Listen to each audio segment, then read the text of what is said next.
사도신경을 고백함으로 3월 넷째 주 중등부 예배를 하나님께 드리겠습니다.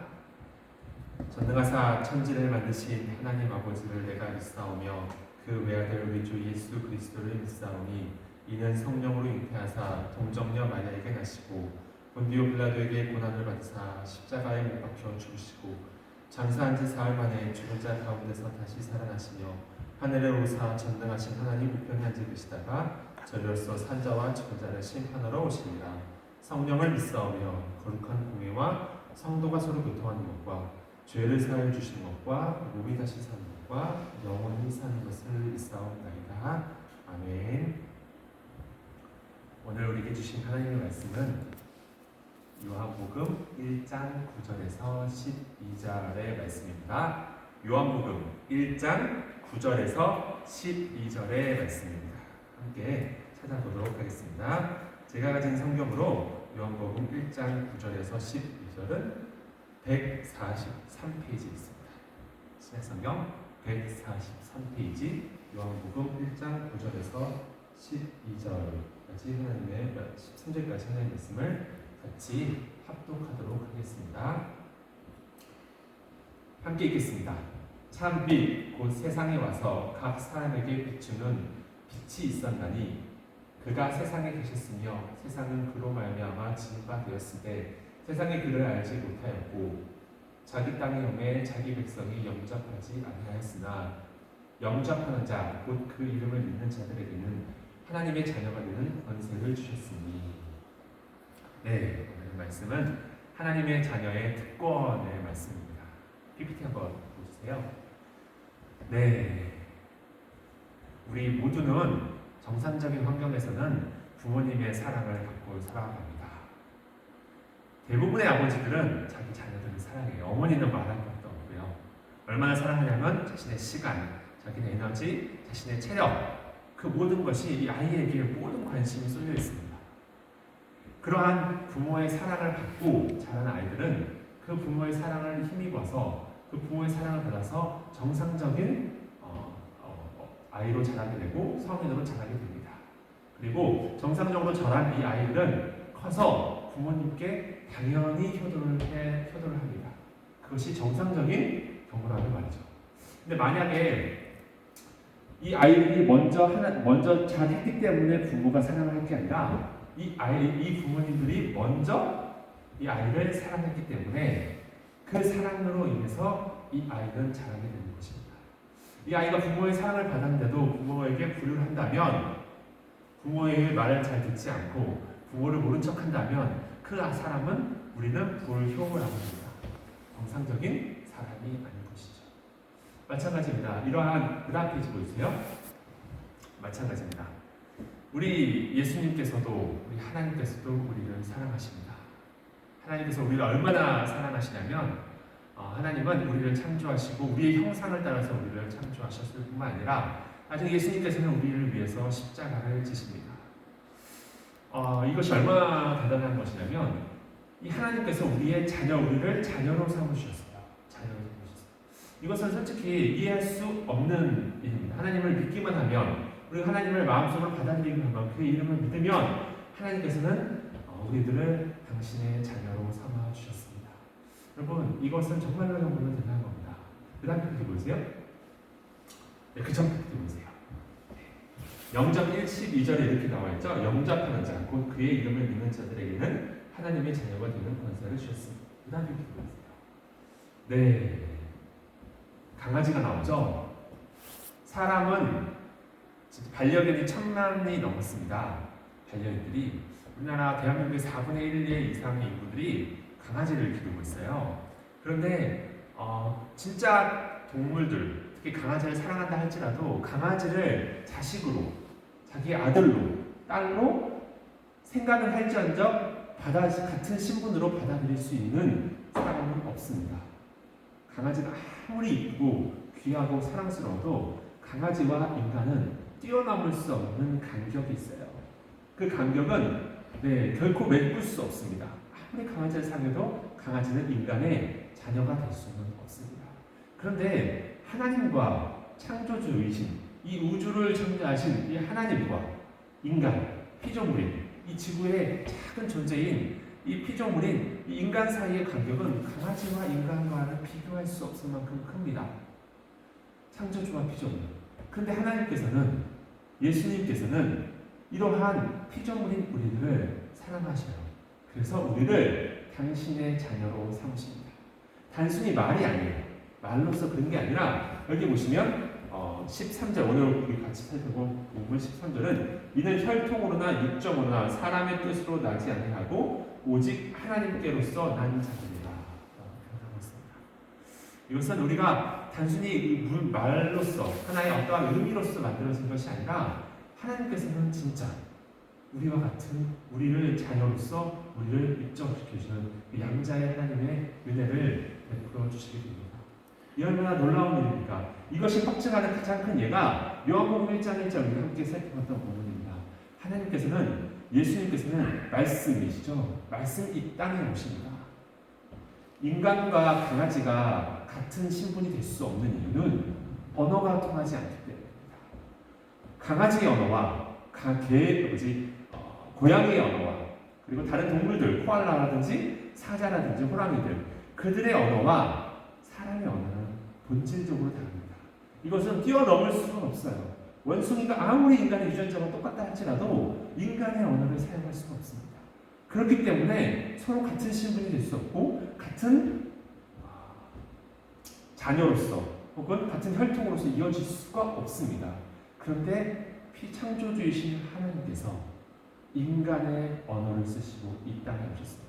말씀으로서 당신의 자녀 삼기 위해서 이 땅으로 말씀으로 이 땅에 임하셨습니다. 그리고 우리의 언어를 사용하셔서 이 세상의 사람들과 사용하셨고요. 이 세상의 사람들과 같이 사셨고 공생의 기간을 보내셨고 우리들에게 알 수 있도록 이 성경, 이 하나님의 말씀을 우리의 언어로, 하나님의 언어가 아닌 우리의 언어로 대화를 통하게 하고 당신을 알게 하기 위해서 이 말씀을 가지고 오셨습니다. 여러분, 이게 우리를 사랑하시고 우리를 자녀 삼기 위한 하나님의 놀라우신 사랑입니다. 여러분, 저는 두 아이의 아빠였다. 두 아이. 첫째 아이는 4살이고요. 둘째 아이는 2살입니다. 저의 삶은 이 아이를 낳기 전과 이 낳기 후에 낳은 후로 나누어집니다. 그 전에는 제 개인적인 것들에 대한 관심이 많았어요. 개인적인 시간이 있으면 제가 원하는 책을 읽거나 아니면 어떠한 먹는 것이라든지 어떤 걸 행동을 할 때도 어디를 놀러 갈 때도 제가 가고 싶은 것, 제가 쉬고 싶은 것, 제가 보고 싶은 것을 많이 봤어요. 근데 아이를 낳은 후에 제 삶은 바뀌었습니다. 제게 시간이 있다면 저를 위한 시간이 아니라 이 아이들을 위한 시간입니다. 제게 돈이 조금 있다면 저를 위해서 쓰는 것이 아니라 이 아이를 위해서 써요.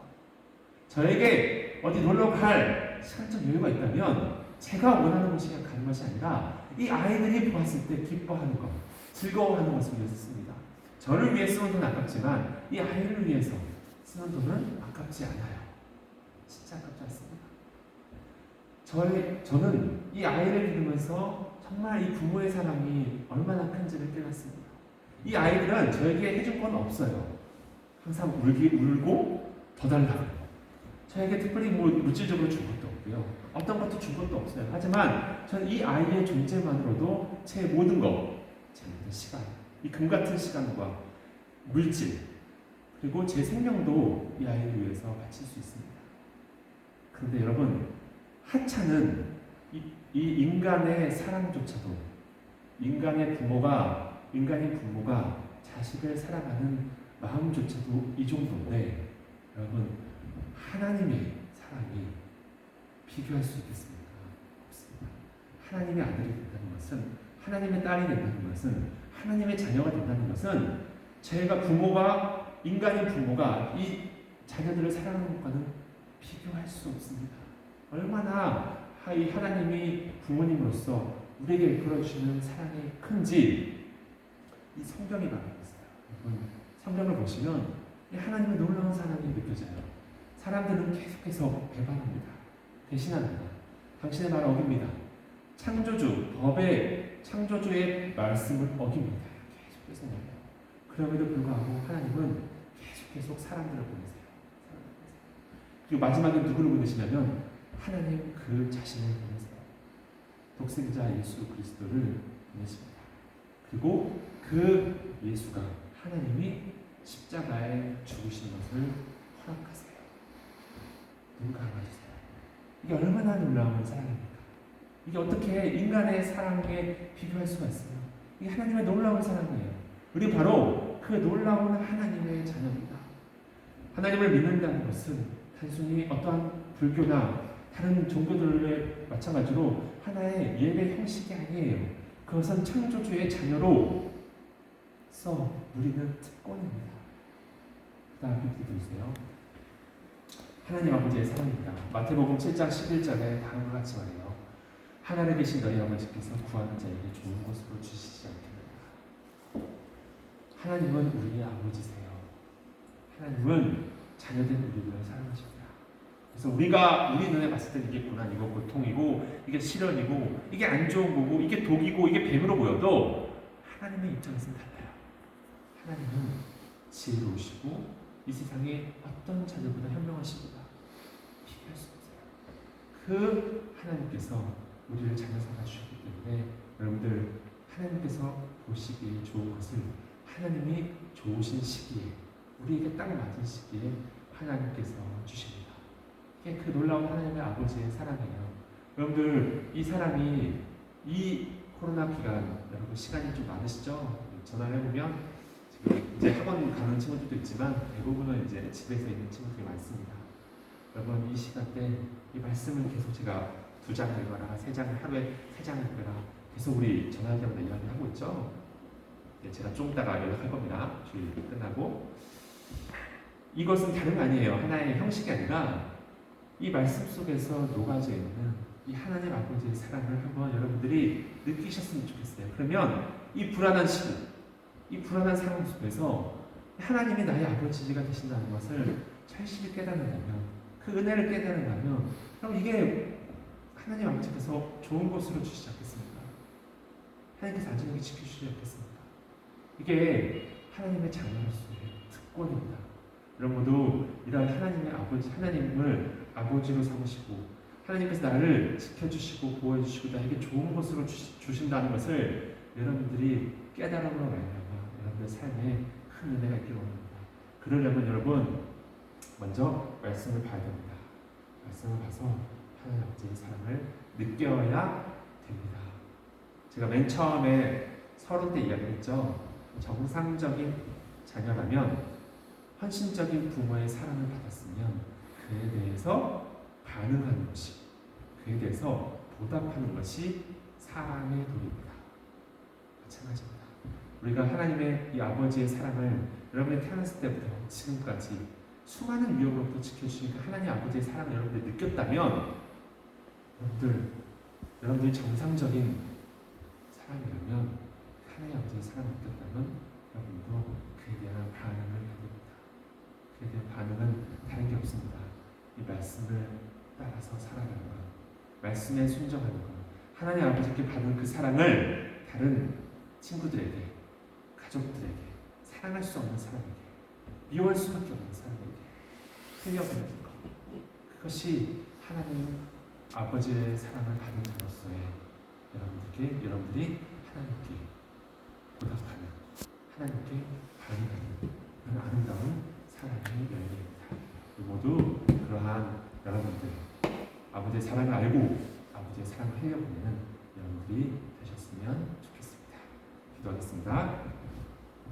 살아계신 하나님, 오늘 우리에게 주신 이 말씀이 생명의 양식이 되게 하여 주시옵소서. 살아계신 예수님의 이름으로 기도합니다. 아멘. 네, 광고 잠깐 말씀드리도록 하겠습니다.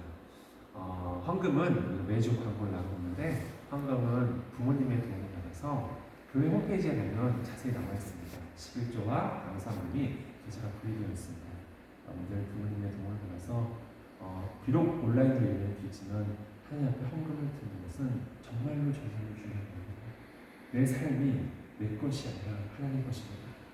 이 내게 주신 이 물질도, 이 시간도, 이 체력도 내 것이 아니라 하나님께 주신 것입니다 하는 믿음의 반응이고 사랑의 반응입니다. 여러분 소원하게 여기지 마시고 부모님의 도움을 받아서 1,000원이든 500원이든 2,000원이든 여러분들께서 마음이 가시는 대로 은혜 받는 대로 꼭 전해주셨으면 좋겠습니다. 제가 기도하고 오늘 예배를 마치겠습니다. 살아계신 하나님 감사합니다. 지난 한 주간 하나님의 은혜 가운데서 이 불안한 시기 가운데서도 하나님 안전하게 지켜주시고 또한 주의를 받아서 이렇게 하나님 앞에 올라가면서 예배를 드리게 하시면 감사합니다.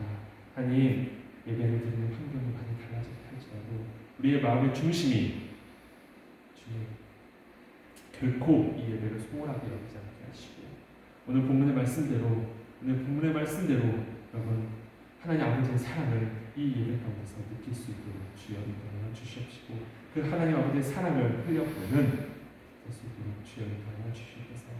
이어서 각 가정마다 하나님의 놀라우신 위로와 평안이 임할 수 있도록 주여 인도하여 주시옵소서.